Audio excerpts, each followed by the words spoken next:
준비는 사실 많이 한 건 아니고요.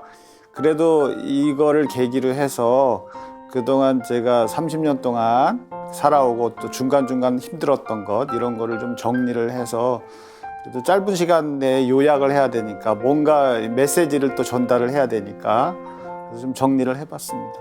제가 살아온 이야기가 요즘 이제 코로나 시대에 다들 힘들고 어려운데 제 얘기를 통해서 용기를 얻고 또 행복한 그런 느낌을 받을 수 있으면 좋겠다 이렇게 생각을 하고 제 얘기를 한번 이렇게 되돌아봤습니다. 흔히 첫인상이 중요하다고 하는데 첫 만남에서 인상 깊은 기억이 있으면 그것이 이후에도 크게 작용을 합니다. 제가 30년 이상 신경외과 의사로 살아왔는데 신경외과를 전공으로 택하게 된 계기가 그러했습니다. 의과대학을 다닐 때 빈민지역 주말진료 봉사를 다니면서 가난한 환자들의 질병 문제는 의사 일견으로 어찌할 수 없다는 생각 때문에 보건행정 또는 산업의학 같은 것을 전공할까도 생각을 했지 수술하는 의사는 생각해 보지도 않았습니다. 의대를 졸업하고 인턴 첫 과를 신경외과로 배정을 받았는데 뇌질환 치료를 하는 신경외과는 위중 환자가 굉장히 많은데도 불구하고 전공의 숫자는 적어서 전공의 때 거의 잠을 못 자고 일하고 전문의가 되어서도 응급 환자 호출로 본인 생활이 거의 없는 수련받기 가장 힘든 과 중에 하나였고 인턴 생활도 가장 힘든 과였습니다. 하지만 뇌수술을 하는 교수님들을 지켜보면서 멋진 의사로 보였고 열정적으로 일해보고 싶다는 꿈을 가지게 되었습니다. 이런 처음에 강렬한 인상이 너무 커서 12달의 인턴 생활을 다 마치고 난 후에 누구의 조언도 없이 저 스스로 신경외과를 선택하게 되었습니다. 뇌는 우리 몸의 모든 것을 조절하는 매우 중요한 기관이죠. 그래서 뇌종양이나 뇌졸중 등 진단을 받게 되면 환자분들은 정말 큰일 났다고 생각을 하십니다. 평소 별일 없이 잘 지내다 갑자기 이런 진단을 받게 되면 혼수 상태나 사지마비 같은 생각에 덜컥 겁이 많이 나실 겁니다.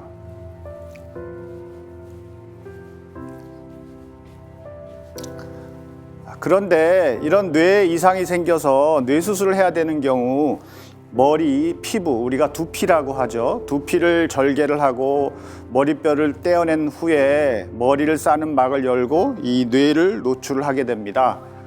뇌수술하는 동안에 뇌에 머리카락이 들어가면 감염의 위험이 있기 때문에 불과 십수년 전에는 뇌수술을 할 때 감염 예방을 목적으로 수술 전날 머리를 이렇게 다 싹 밀고 수술을 해야 했습니다. 이렇게 삭발을 하고 뇌수술을 받은 환자를 많이 만났는데 이상한 점을 발견하게 되었습니다. 수술로 인한 뇌손상이 전혀 없는 환자인데 쉽게 기운을 차리지 못하고 회복이 더디고 환자는 물론 환자 가족들도 여러 부분에서 많은 불편을 호소하셨습니다. 그래서 왜 그런 변화가 왔는지 조사를 해봤더니 뇌수술을 받은 환자들은 수술로 인해 불구가 되지 않을까 하는 불안감이 아주 큰 상태에서 이 머리를 삭발하는 동안에 심리적인 충격을 많이 받게 된다는 것을 알게 되었습니다. 환자분들 말에 의하면 머리 깎는 동안에 마음속으로 유서를 쓴다고 하시더라고요. 그만큼 압박감이 큰 거죠. 그래서 저는 뇌수술을 받는 신경외과 환자에게 있어서 머리카락은 삼손의 머리카락이다라고 생각을 하고 최대한 보존하려고 노력을 하고 있습니다. 앞서 말했다시피 저는 30년 동안 신경외과 의사로 살아왔고 또 1년간 혈액암으로 투병 생활을 해본 의사인데요. 제가 앞으로 어떻게 살아왔는지 진솔하게 이야기하는 시간을 마련했습니다. 안녕하세요. 저는 부천 성모병원 신경외과 교수 박익성입니다.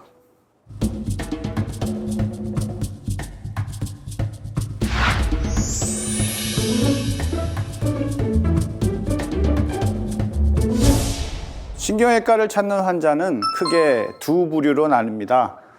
뇌와 척추가 안 좋은 경우가 나누고요. 또 뇌에는 뇌종양, 뇌혈관으로 분류가 됩니다.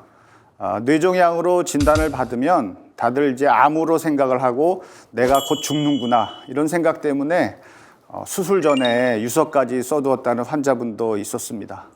하지만 뇌종양 중에 뇌암은 한 20에서 25% 정도 차지합니다. 나머지는 양성 종양이니까 치료를 잘하면 생명에는 지장이 없습니다. 하지만 뇌종양에 대한 정확한 정보가 잘 전달되지 못하고 수술 후에 조직검사 결과가 나오기 전까지 확정적으로 이야기를 할 수 없다 보니까 심리적으로 불안감을 호소하는 분들이 많습니다. 수술 전 면담 과정에서 수술에 대한 과정, 또 그 결과, 예후에 대해서 자세한 설명을 듣게 되지만 예기치 못한 다양한 합병증에 대한 설명을 같이 듣다 보니까 환자의 걱정은 더 커지게 됩니다. 이러한 불안감을 감소시켜주는 방법은 치료의 전 과정을 환자의 눈높이에서 설명하는 이런 자세한 정보 제공과 치료를 믿고 맡길 수 있다는 의료진에 대한 신뢰입니다. 제가 시행하는 머리를 깎지 않고 뇌수술하는 방법 중 하나가 이런 눈썹 절개 개두술입니다. 즉 눈썹 부위를 이렇게 절개하고 하는 뇌수술이라고 하는데, 이 방법은 외국의 신경외과에서 시작이 되어서 키홀 서저리라고 부르기도 합니다. 키홀 서저리라는 것, 즉 키홀, 열쇠 구멍이란 말이고요. 서저리, 수술이란 말이죠. 그래서 두개골에 이렇게 작은 구멍을 내서 그 구멍을 통해서 뇌수술하는 미세 침습적 개두술이라고 합니다. 절개 부위가 아주 작고 또 수술로 인한 인체 손상이 매우 적기 때문에 환자분의 회복도 빠르고요. 또 수술에 환자분의 만족도도 매우 높은 편입니다. 그런데 이런 모든 질환이 이 키홀 서저리로 치료되는 것은 아니고, 또 국내에서 이러한 키홀 서저리를 하는 신경외과 전문의가 아직 소수이긴 하지만 점차 확대되어 가고 있습니다. 키홀 서저리 같은 경우 머리를 깎지 않고 하다 보니까 환자들은 뇌수술을 받는다는 그런 느낌을 안 받게 되고 심리적인 부담을 덜 느껴서 심리적인 회복도 굉장히 빠릅니다. 뇌수술을 받는 것이 동료들에게 알려지게 되면 수술 후에 본인이 바보처럼 취급받는다는 그런 걱정 때문에 직장에는 며칠 휴가를 내고 눈썹 절개로 뇌수술을 받고 바로 출근해서 뇌수술을 받은 이야기를 밝히지 않는 환자분들도 많이 있었습니다. 이 사진을 보시는 것과 같이 머리를 깎지 않았고 흉터도 눈썹에 있다 보니까 모르는 사람들이 보면 뇌수술을 받았는지 잘 모릅니다. 그런데 가장 중요한 것은 환자분에게 수술이 잘 된 것도 중요하지만 수술 후에는 본인의 의지와 관리가 많은 영향을 미치는데요. 환자분들에게 있어서 가족은 정말 큰 영향을 미칩니다.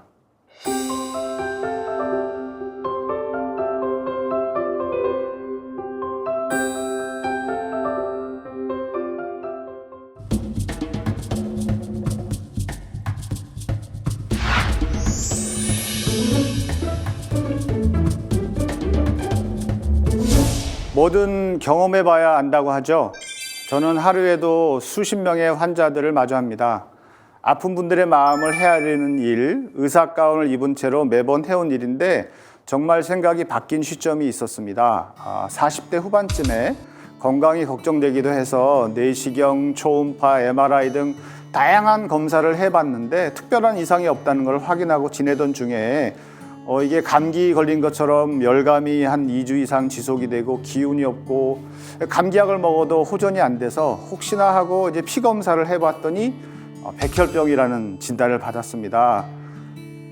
영화에서나 보던 그런 어린애들, 젊은 사람에 걸리는 그런 백혈병이라는, 처음에는 믿기지가 않아서 이 세계에서 손꼽힌 백혈병 치료센터가 있는 서울 성모병원에 가서 골수 검사를 받았습니다.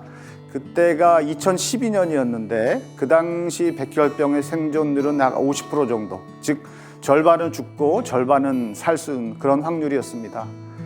병원에 입원해서 검사 후 결과를 기다리면서 가장 먼저 부모님 생각이 났습니다.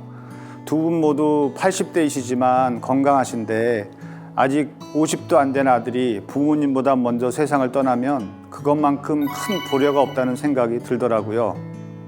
제가 의과대학 다닐 때 사실 저 하고 싶은 대로 막 살다가 보니까 부모님 속도 많이 섞여드리고 이제는 어엿한 교수가 되어서 이제 효도 좀 하려고 했는데 이런 날벼락이 떨어지다니, 이런 별별 생각을 하면서도 죽는다는 생각은 절대 들지 않았고요. 치료가 잘 돼서 빨리 회복이 돼서 병원 돌아가서 수술을 해야 되겠다 생각만 했습니다. 한 달은 병원에 입원해서 항암 치료를 받고 한 달은 집에서 쉬면서 총 3차례 항암 치료를 반복했습니다. 백혈병 항암 치료를 받는 것은 굉장히 힘든 고통이 많은 치료였습니다. 항암 치료 전에 제 주치인 친구가 이랬습니다. 백혈병 항암 치료는 아주 힘든다. 그렇지만 다들 환자들은 다 받고 이겨내니까 너도 잘 받아라. 그래서 그 말을 믿고 아무리 힘들어도 다 이런 과정을 겪는다 하면서 사실 굉장히 힘들고 어려웠지만 고통스러웠지만 버텨냈습니다. 병원에 입원해 있는 동안 의사로서는 보이지 않는 것들이 눈에 들어오기 시작하더라고요. 환자가 불편해하지는 그런 시스템적인 결함이나 아쉬운 부분들인데요.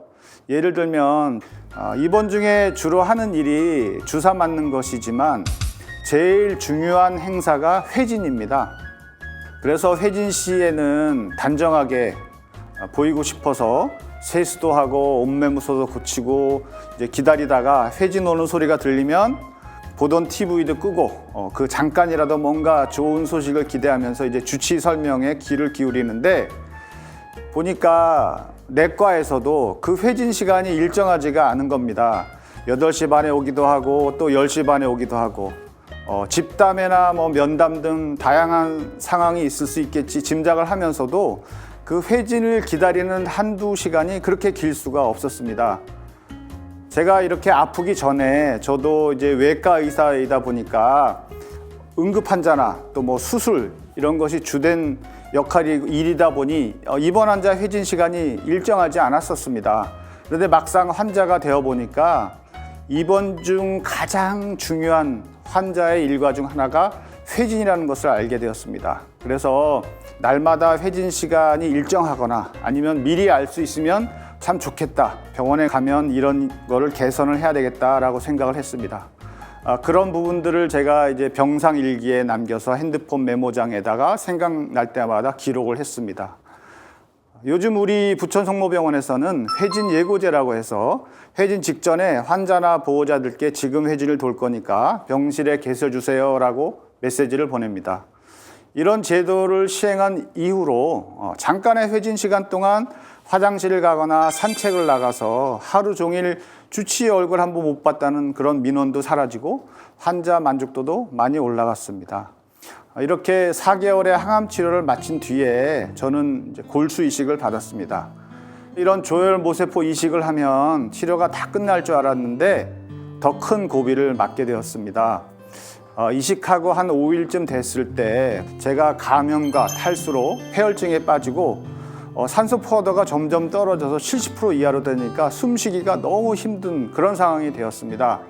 이때만 해도 저는 인공호흡기 달고 중환자실에 내려가서 편하게 숨쉬다가 회복하면 돌아올 수 있겠지 생각을 했는데 결국은 일주일간 혼수 상태에 빠졌습니다. 아주 긴 꿈을 꾼 듯이 지냈고 눈을 떴을 때 저 아내가 저를 이렇게 내려다보고 있더라고요. 그리고 이제 거기가 혈액 중환자실이라고 얘기를 해주고 거기는 대부분의 혈액암의 말기 환자들이 사망하는 과정에 들르는 곳이라는 것을 얘기를 하면서 걱정을 많이 했다고 했습니다. 그래서 왜 이렇게 오래 잤느냐 타박을 하면서 말이죠. 입원해 있는 동안 우리 부천 성모병원의 교직원, 신부님, 수녀님들이 미사 때마다 저를 위한 화살기도, 무한기도를 하고 있다는 소식이 무척 힘이 되었고요. 또한 교직원 여러분들이 보내준 손편지나 응원 방문을 통해서 내가 참 좋은 병원에서 일하고 있구나를 새삼 느끼기도 했습니다. 또 제가 갑자기 외래 진료를 못 보게 되니까 저에게 수술을 받고 외래 다니던 환자분들이 외래 간호사의 도움을 통해서 격려의 메시지 동영상을 보내주셨는데 제가 보니까 다들 울먹이면서 저의 빠른 쾌유를 위해서 기도한다는 그런 거를 보게 되면서 내가 빨리 회복이 돼서 꼭 환자들 옆으로 돌아가야 되겠다라고 다짐을 했습니다. 항암 치료를 받는 동안 시간은 많고 또 항암제 통증이 없는 날은 굉장히 무료함이 너무 힘든 겁니다. 그래서 제가 외과 의사이니까 손을 놀릴 수 없다는 생각에 뜨개질을 시작을 했습니다. 사실 뜨개질 할 줄은 몰랐는데 어머니에게 방법을 배워가지고 목도리를 짜기 시작했습니다. 그래서 제가 목도리를 짜서 나눠줄 분을 생각을 하면서 저에 대한 염려와 격려에 대한 감사의 표시로 하나씩 보내드렸습니다. 책도 읽고 영화도 보고 했지만 뜨개질은 저의 투병 생활을 지탱해주는 가장 큰 힘이었다고 생각을 합니다.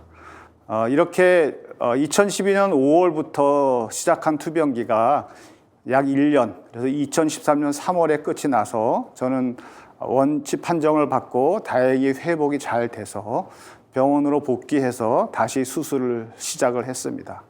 돌이켜 생각해 보면 제가 백혈병을 이겨낸 비결은 첫째는 제가 살아서 아직 해야 할 일이 많다는 그런 의지, 또 둘째는 저를 위해서 응원하고 기도해 주시는 가족, 친지, 환자, 병원 식구들이 너무 많아서 그 힘이 하느님한테 닿지 않았을까 이렇게 생각을 했습니다.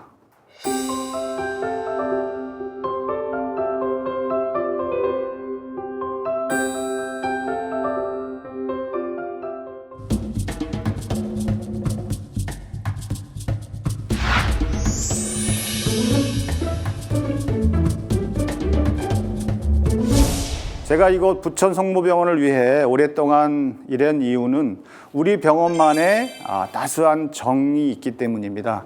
제가 예전에 레지던트 시절에 근무했던 다른 병원에서 있었던 일입니다.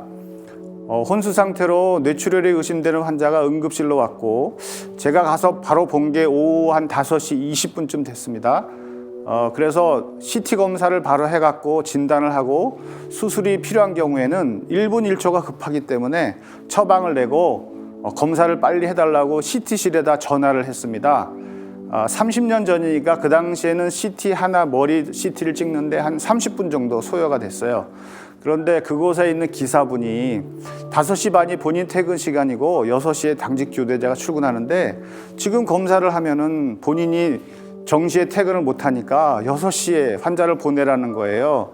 아니 그래서 뇌출혈 환자는 지금 1분 1초 사람 생사가 걸려 있는데 정말 간절했습니다. 그래서 찾아가서 상황을 설명하고 간접하게 사정을 했는데 그분 이야기가 연장 근무한다고 수당을 더 주는 것도 아닌데 부탁하는 제 사정이 딱하긴 하지만 이런 걸 한번 받아들이면 일상화가 되고 그러면 다른 기사분들도 피해를 받게 된다. 원칙을 무너뜨릴 수 없으니 검사를 바로 해줄 수 없다는 것을 그러면서 자기는 퇴근하겠다고 가버렸습니다. 이런 상황이 몇 차례 반복이 돼서 제가 책임자 교수님들께도 이런 건 개선이 돼야 된다고 어필했는데 당시에 전공의 1년 차의 이야기를 들어주는 사람은 없었습니다.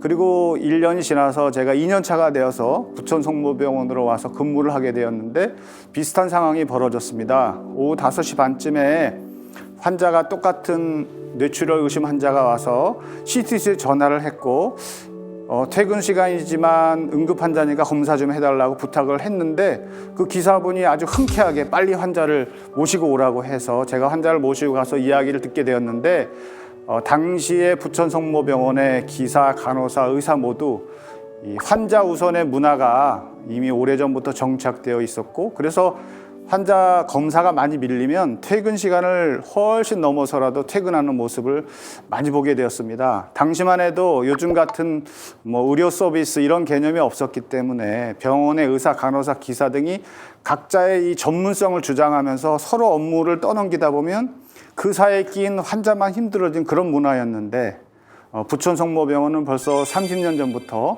환자 중심의 문화가 자리 잡고 있었습니다. 그래서 그때 생각에 언젠가 내가 전문의가 돼서 교수가 된다면 부천 성모병원에서 근무를 해야겠다라는 생각을 했습니다. 전문의가 돼서 군의관 복무를 마치고 처음에는 제가 삼성서울병원에서 임상 강사를 하면서 뇌종양에 대한 수술을 배우고 이후 곧장 우리 부천 성모병원에 와서 현재까지 22년간 신경외과 교수로 일하고 있습니다.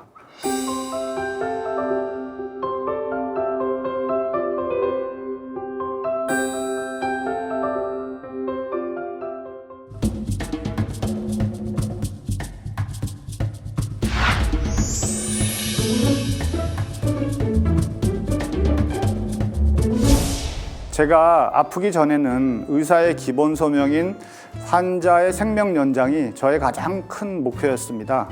그래서 심한 뇌출혈이나 외상성 뇌손상으로 목숨이 위태로운 환자를 어떻게든 살려내는 것이 내가 할 일이고 얼마나 회복되는지 정도는 하느님의 뜻이라고 생각했었습니다. 그런데 제가 아파 보니까 사람의 생명은 유한하고 또 수명을 다하여 자연사하기도 하지만 질병이나 사고로 일찍 세상을 떠날 수도 있고 따라서 하루하루 어떻게 건강하게 사느냐가 더 중요하다는 것을 느끼게 되었습니다. 80세 넘은 노인이 뇌출혈로 수술을 받고 식물인간 상태로 몇 년씩 생명을 연장하면서 그러다 눈을 감는 분들을 이제 보게 되면서 생명 연장이 의사 개인의 의지나 소명으로 결정할 수 있는 문제는 아니라는 것을 깨닫게 되었습니다. 그래서 이제는 환자 그리고 가족들과 충분한 대화를 하고 그에 따라 판단하고 결정을 합니다. 예를 들어 가족들이 식물인간이어도 좋으니까 오랫동안 옆에 있어주길 원한다. 그런 경우에는 수술을 하기도 합니다. 반면에 가족들의 상황이나 바람, 또 아프기 전에 환자 상태 등을 다 들어보고 지병도 많고 무리해서 연명하는 것을 원하지 않는다고 하면 저는 수술을 권하진 않습니다. 의료는 전문적인 지식을 필요로 하다 보니까 환자들은 의사에게 많은 것을 물어보게 됩니다. 진단, 치료, 예후 등등 명쾌한 해답을 바라고 물으시는 경우가 대다수죠. 환자를 충분히 이해시키는 그런 필요한 설명은 환자의 상태를 먼저 파악하는 데서 시작해야 합니다. 제 외래는 나이 많으신 환자분들이 많이 오는데요. 어려운 설명이나 긴 설명은 사실 눈에 들어오지도 않고 귀로 잘 들리지도 않습니다. 그래서 제 외래 벽에는 50인치의 큰 모니터가 걸려 있습니다. 이 화면은 제가 보는 컴퓨터와 바로 연결이 되어 있어서 제가 보는 똑같은 장면을 환자한테 보여주고 환자의 검사 결과, CT나 MRI 결과를 같이 보면서 설명을 해드립니다. 뇌혈관 수술을 운전에 비유한다면 300km의 구불구불한 오프로드 길을 시속 100km로 달리는 것 같습니다. 혈관이 언제 어디서 터질지도 모르고 수술이 잘못되면 환자가 사망할 수도 있고 또 장애가 남을 수도 있기 때문에 수술 시작부터 끝까지 긴장 상태로 진행을 하고 수술 후에도 하루 이틀은 상태를 잘 살펴야 됩니다. 그래서 수술 전에 항상 CT나 MRI 같은 의료 영상을 가지고 수술하는 시간만큼 공들여서 사전에 수술 계획을 짜고 그래야만 좋은 결과를 얻을 수 있습니다. 그리고 원래의 수술 계획 외에 플랜 B 또 플랜 C를 염두에 두고 돌발 상황이 벌어지면 거기에 대비해야 되기 때문에 그래서 사실 신경외과에서 하는 뇌수술은 의사한테 굉장히 큰 스트레스입니다. 수술 중에 혈관이 터지고 뇌 안에 피가 가득 타고 이런 상황이 벌어지게 되고 다행히 잘 마무리가 되더라도 그런 수술이 한번 끝나면 제 수명이 몇 주씩 단축된다는 그런 느낌을 항상 받습니다. 이렇게 만반의 준비를 해도 사실 예상치 못하게 나쁜 결과가 나올 수 있는데 그럴 때는 진심으로 가족들에게 위로를 전하고 그 아픔을 공감하고자 노력합니다. 그러면 가족들도 저의 어려운 상황을 이해를 해주십니다. 그래서 제가 병원 내에서 돌아다니다가 얼굴을 아는 환자를 맨발치에서 보면 이름은 생각이 안 나더라도 가서 좀 아는 체를 합니다. 그럼 환자분은 본인이 이 병원에 뭔가 믿을 만한 누군가 아는 사람이 있구나라고 하면서 버팀목이 있다는 그런 느낌을 받는다고 합니다. 저는 환자들로부터 감사의 편지를 많이 받았습니다. 저의 부족함을 환자와 가족들이 잘 살펴주시고 작은 능력을 높이 평가해주는 내용들이 많았습니다. 멋있는 신경외과 의사가 되고 싶어 시작한 일이 환자들 덕분에 제게 많은 변화가 일어났고요. 감사하게도 제가 가지고 있는 의료 지식과 기술이 환자 치유에 잘 쓰여질 수 있게 되어서 지난 30년간 항상 바쁘고 사실 특별한 취미도 없이 병원에서만 지내며 살아왔는데 한 사람의 몫을 다하며 살 수 있다는 것에 항상 감사드립니다. 이건 저만의 노력이 아닌 우리 부천성모병원의 모든 의료진들이 한 팀으로 일하면서 도와진 덕분입니다. 앞으로도 남은 생애 동안 환자 열심히 돌보고 한 명이라도 더 치료해서 아름다운 세상을 만드는 데 일조하는 의사로 살아가고 싶습니다.